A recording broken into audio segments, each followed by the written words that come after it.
Good morning, dear students. Let's start chapter 10, Safety Rules and First Aid. Yesterday I have sent one video in which I have given introduction about safety, about accidents, how accidents will happen, कैसे accident हो जाता है. Not only on the road, accident केवल road पे नहीं होते. Accidents may happen in our home, in the school, on the roadside, in the park, swimming pool, कहीं पर भी हम अगर जाते हैं वहाँ पर भी एक्सीडेंट हो सकता है. मार्केट प्लेस, ठीक है, जो हमारा घर सबसे सेफ होता है, कहते हैं ना हमारा घर सबसे सेफ है, पर वहाँ भी एक्सीडेंट्स हो सकते हैं. तो yesterday I have given you introduction कि एक्सीडेंट कैसे हो सकते हैं और एक्सीडेंट को हम कैसे अवॉइड कर सकते हैं. Maximum accidents happens due to our carelessness. अगर हम केयरलेस होते हैं तो एक्सीडेंट्स में आकर एक्सीडेंट्स हो सकता है, या हम बहुत जल्दी में होते हैं तो भी एक्सीडेंट होता है ना. कि अगर हम बहुत जल्दी में, भाई हमें तुरंत फटाफट सीढ़ी से नीचे उतरना है, स्टेयर से नीचे जाना है, तो उसमें क्या हो सकता है, हमें चोट लग सकती है. तो दो मेन कारण होते हैं, दो रीज़न होते हैं एक्सीडेंट्स के. First one is carelessness and second one is hurry, in our hurriness, जल्दीबाजी में हम रहते हैं. क्लियर. तो येस्टरडे हमने क्या बताया था, सेफ्टी एट होम, घर पे कैसे हम सेफ रह सकते हैं. So once again I am going to revise all the points कि हम कैसे घर में कौन से सेफ्टी रूल को फॉलो कर सकते हैं. First one is don't rush on stairs. वही सीढ़ी पे बहुत जल्दी चढ़ना उतरना नहीं है. यू मे गेट हर्ट, आपको चोट लग सकती है, फ्रैक्चर भी हो सकता है, छोटा सा कट भी हो सकता है, बड़ी चोट लग सकती है. Next one is keep your floors clean and dry inside your home. आपका जो कमरा है, जो किचन है, जो ड्राइंग रूम है, उसका फ्लोर कैसा होना चाहिए, फर्श कैसा होना चाहिए, clean and dry. Means clean means ऐसा नहीं कि आपने कुछ भी कोई भी खिलौना खेला, टॉय खेला, आपने वहीं गिरा दिया, छोड़ दिया, आप उससे आपको चोट लग सकती है. अगर वो वेट है, गीला है, तो आप स्लिप हो सकते हैं. क्लियर. नेक्स्ट वन इज आपको गैस स्टोव के पास नहीं जाना है. आप छोटे हैं ना, आपको नहीं जाना है. और अगर मम्मी भी घर में खाना बना रही हैं तो उनको भी क्या करना है कि जिस समय खाना बना रहे हैं उस समय तो गैस स्टोव को ऑन रखेंगे, और अगर खाना नहीं बन रहा है, काम नहीं हो रहा है, तो गैस स्टोव को ऑफ कर देंगे. एज वेल एज जो सिलेंडर के पास भी नॉब होता है ना, उससे भी ऑफ कर देंगे.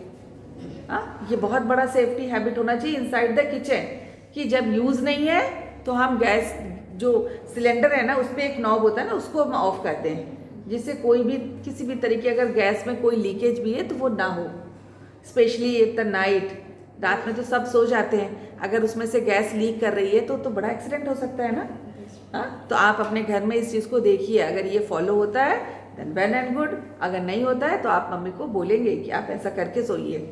क्लियर. उसके बाद क्या कर सकते हैं कि जितने भी इलेक्ट्रिकल इक्विपमेंट्स हैं, electrical equipments just like oven, table fan, mixie, grinder, जो भी है जो बिजली से चलता है, that is known as electrical appliances, उसको गीले हाथ से नहीं छूना है. जो भी इलेक्ट्रिकल सॉकेट होता है, सॉकेट मीन्स जिसमें प्लग लगता है, जो स्विच बोर्ड होता है, उसको गीले हाथ से नहीं छूना है. क्लियर. क्या होगा, यू में क्या हो सकता है, आपको शॉक, इलेक्ट्रिक शॉक लग सकता है, जिसको हम बोलते हैं करंट लग जाना, इलेक्ट्रिक शॉक लग सकता है. क्लियर. और क्या है, सबसे बहुत ही इंपॉर्टेंट थिंग, घर में कभी किसी को पेट में दर्द हो रहा है, किसी को फीवर आ रहा है, क्या करते हैं, जो मेडिसिन रखी है घर में उसको उठाया, अच्छा ये तो देखो, ये तो फीवर की दवा है ना, लो खा लो. अच्छा ये पेट दर्द की दवा है, खा लो. नहीं, this is very bad habit. Without taking consult, without taking advice from your doctor, for any doctor, don't take any medicine. और घर में रखी हुई मेडिसिन तो बिल्कुल नहीं लेनी चाहिए. क्यों? क्योंकि क्या होता है भाई, मेडिसिन में भी एक एक्सपायरी डेट होता है ना, आपने देखा है ना. तो अगर इतना 1-2 टैबलेट पड़ी हुई है तो उसमें एक्सपायरी डेट वाला तो हट चुका है, तो आपको नहीं पता है कि वो एक्सपायरी डेट है. देखिए मेडिसिन क्या होता है, गुड फॉर आवर हेल्थ, वो हमारी बीमारी से हमको क्योर करता है. लेकिन अगर वो एक्सपायरी डेट है, अगर वो पुराना है, और अगर वो रॉन्ग मेडिसिन है, तो क्या हो सकता है, वो एक पॉइजन की तरह काम कर सकता है हमारी बॉडी में, है ना, कि वो एक्सपायरी हो चुकी है. या फिर हो सकता है वो मेडिसिन मेरे को सूट कर रही है, आपको नहीं करेगी. बड़ों के लिए हो सकती है, बच्चों के लिए नहीं हो सकती। तो कोई भी मेडिसिन आप अपने घर में इस चीज़ को देखेंगे कि ऐसा तो नहीं रखी हुई दवा कोई निकाल के किसी को दे रहा है। Clear? And next one is, last one is, don't burn crackers inside your home. घर के अंदर कभी पटाखे नहीं चलाने, और बाहर भी चलाने हैं तो जब आपके पेरेंट्स आपके साथ हों। Clear? So these are the safety rules at home. Then हम लोग क्या रह सकते, फिर हम लोग सेफ अपने घर में रहेंगे।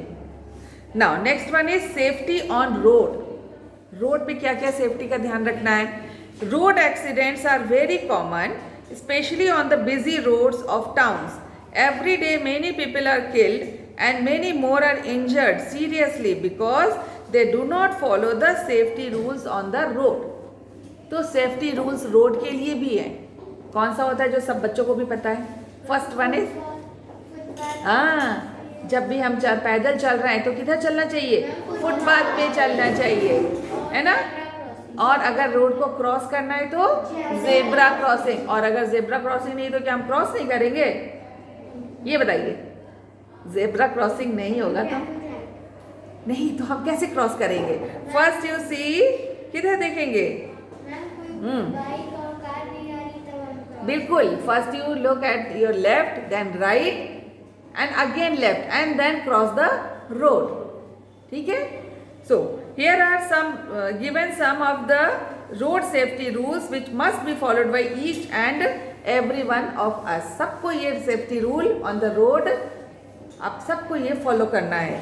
Always walk on the footpath. If there is no footpath, walk on the left side of the road. कोई जरूरी नहीं कि फुटपाथ हो भाई, तो आप क्या करेंगे? तो left side of the road, always walk on the left side of the road. Clear? Right side में कभी नहीं चलना है, आपको लेफ्ट साइड में walk. Never walk very close to any animal like cow, donkey, horse or a monkey. They may kick you or harm you. ये तो सबको पता है। कोई भी अगर गाय है ना रोड पे, या डॉग है, तो क्या करते हैं? उससे तो दूर ही रह के चलते हैं ना। हाँ, वो तो देखो एनिमल है, उसको तो जिस समय ये ऐसा लगेगा कि मेरे से इनसे मेरे को प्रॉब्लम हो रही है तो वो तो तुरंत आपको किक कर देगा। हाँ, लेकिन हम तो समझने की शक्ति हमको ईश्वर ने सबसे ज़्यादा दी है, तो क्या करेंगे? हम लोग उससे दूर रहेंगे। जहाँ पर काऊ है, डॉग है, हॉर्स तो शहरों में होगा, हमारी कॉलोनी रेणुकूट में तो है नहीं। तो क्या करना है? उनसे डिस्टेंस बना के चलना है। Next one is always cross the road at the zebra crossing or cross where there is safe crossing. हाँ, जेब्रा क्रॉसिंग पे क्रॉस करना है, ये तो भी हमने एक्सप्लेन किया है। Never cross the road behind a parked vehicle. Look carefully on the sides. If there is no vehicle coming then you can cross safely. देखिए, कभी भी किसी भी व्हीकल के पीछे से रोड को क्रॉस नहीं करना चाहिए। ठीक है? क्या होता है, आप क्रॉस करने की भी बात नहीं है। जैसे आपके घर में भी कोई गाड़ी है, 2 व्हीलर है, 4 व्हीलर है, तो उसमें क्या है, जो भी उसको ड्राइव कर रहा है, चला रहा है, वो तो आगे देख रहा है ना। आप उसके पीछे से आएंगे तो उसको तो पता नहीं लगेगा ना। तो never cross the road behind a parked vehicle. किसी भी जो भी खड़ी हुई गाड़ी है उसके पीछे से पार्क नहीं करेंगे, क्योंकि आपको रोड तो दिखेगा नहीं। ठीक है? Don't try to get down from the running bus, wait for the bus to stop. कभी भी चलती हुई बस से नीचे नहीं उतरना चाहिए, या बस में हमको चढ़ना नहीं चाहिए। Next, safety at school. Do not try to jump over the desk और टेबल्स। स्कूल क्लासरूम में क्या होता है? डेस्क होता है, टेबल होता है, और वो किसका बना होता है? वुड का बना है या आयरन का, लोहे का बना हुआ है। तो अगर उसके ऊपर आप जंप करेंगे तो यू मे गेट हर्ट, आपको चोट लग सकती है। So don't try to jump over the desk और tables. Use sharpener to sharpen your pencil, not blade or knife. हाँ, ये तो आप सबको पता है, कोई भी ब्लेड यूज़ नहीं करता होगा, हमें लगता है ना। क्यों नहीं यूज़ करते हैं? आपकी फिंगर उंगली उससे कट सकती है।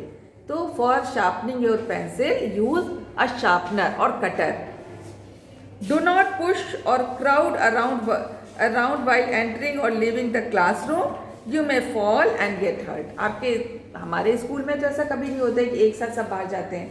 आप पहले भी जब क्लास 2 में पढ़ते थे तो क्या होता था, इंटरवल टाइम में भी टीचर खड़ी रहती थी ना, सब 1 by 1 लाइन बना के नीचे जाते थे, या इंटरवल के बाद भी हम लोग जब क्लास में वापस आते हैं तो लाइन से आते हैं, छुट्टी में भी लाइन से नीचे जाते हैं। अगर एक साथ सब चले जाएंगे तो सोचिए 50 स्टूडेंट्स हैं, वो सब एक साथ नीचे उतरेंगे तो क्या होगा, उनको चोट लग सकती है, गिर सकते हैं ना। Do not play rough games like boxing, you may get hurt. Boxing नहीं खेलना है क्लास के अंदर। If you are swinging, swing gently and get down only after it stops completely. अगर झूले पे आप झूल रहे हैं तो ऐसा नहीं कि बहुत तेजी से झूलना है, एक स्लो स्पीड में झूलेंगे और झूले से नीचे कब उतरेंगे, स्विंग मीन्स झूला, तो कब उससे नीचे उतरेंगे, जब वो कंप्लीटली रुक न जाए। चलते हुए झूले से नहीं उतरना है, नहीं तो आपको चोट लगेगी। Never shout to into someone's ear, हाँ बहुत ज़रूरी चीज़ है ये, किसी के भी कान में बहुत ज़ोर से आवाज़ नहीं करना है ना। नहीं तो क्या होता है, जो ईयर ड्रम होता है ना, जिसको बोलते हैं कान के पर्दे, ईयर ड्रम में क्या हो सकता है, इंजर्ड हो सकता है। फिर क्या हो सकता है, उस पर्टिकुलर उसकी जिसके कान में हमने ज़ोर से बोल दिया है उसकी हियरिंग पावर लॉस हो जाए, मीन्स वो सुन नहीं पाएगा फिर कभी, है ना। तो किसी के भी कान में एकदम ज़ोर से नहीं बोलना है। So these are the safety rules at school. Now next one is safety while swimming. Never go alone for swim, go with your elders who know swimming. कभी भी स्विमिंग पूल में अकेले नहीं जाना है, हाँ। जब भी जाएंगे आइदर विद योर कोच जो आपको सिखाते हैं, और विद योर पेरेंट्स और elders. You should not swim immediately after your meals, always swim in a clean pool, never go for swimming in deep pool, it may be risky, do not push anyone into water for fun. तो जो swim करते हैं, बहुत सारे school में क्या होता है ना कि स्विमिंग पूल भी होता है, या स्विमिंग पूल आपके सराउंडिंग में होता है, तो आप कोई भी बच्चे जा सकते हैं वहाँ स्विम करने के लिए। तो उसमें क्या ध्यान रखना है कि एक ऐसे इंस्ट्रक्टर या कोच या एल्डर्स के साथ हमें जाना है जिनको स्विमिंग आती है। पता लगा आप मेरे साथ स्विमिंग करने जा रहे हैं, मेरे को तो स्विमिंग ही नहीं आती है, ठीक, तो हम आपको क्या सिखाएंगे, हम भी डूबेंगे, आपको भी नहीं सिखा पाएंगे, ठीक है। और क्या नहीं करना है कि जो जहाँ पे साफ पानी होगा, क्लीन पूल होगा, वहीं पर स्विम करना है। अदरवाइज वाटर बॉर्न डिजीजेज आपको हो सकते हैं। जहाँ पे गंदा पानी होगा मीन्स बैक्टीरिया, माइक्रो ऑर्गेनिजम्स होंगे, तो वो क्या होगा, हमारे पेट के अंदर भी जा सकते हैं, हमारे स्किन को भी हार्म कर सकते हैं। And do not never go for swimming in a deep pool, जो बहुत ही गहरे पूल होते हैं, हाँ, या रिवर होता है, उसमें जाके स्विम नहीं करना चाहिए। And do not push anyone into water for fun, ये नहीं कि 2-4 लोग जा रहे हैं स्विमिंग करने और अपने को फन करने के लिए, अपने को खुश होने के लिए अगले को क्या कर देते हैं, पूल में ऐसे धक्का दे देते हैं, तो वो रेडी नहीं है। पूल में जाने के पहले खुद को रेडी करना होता है, फिर स्विमिंग पूल में ड्राइव करते हैं, हाँ डाइव करते हैं। और अगर वो अगला रेडी नहीं है, कोई आपका फ्रेंड है या कोई भी है, वो रेडी नहीं है, आपने उसको पुश कर दिया, वो तो डाइव के लिए रेडी नहीं था, तो उसको इंजरी हो सकती है, कुछ भी हो सकता है। So these are the safety rules while swimming.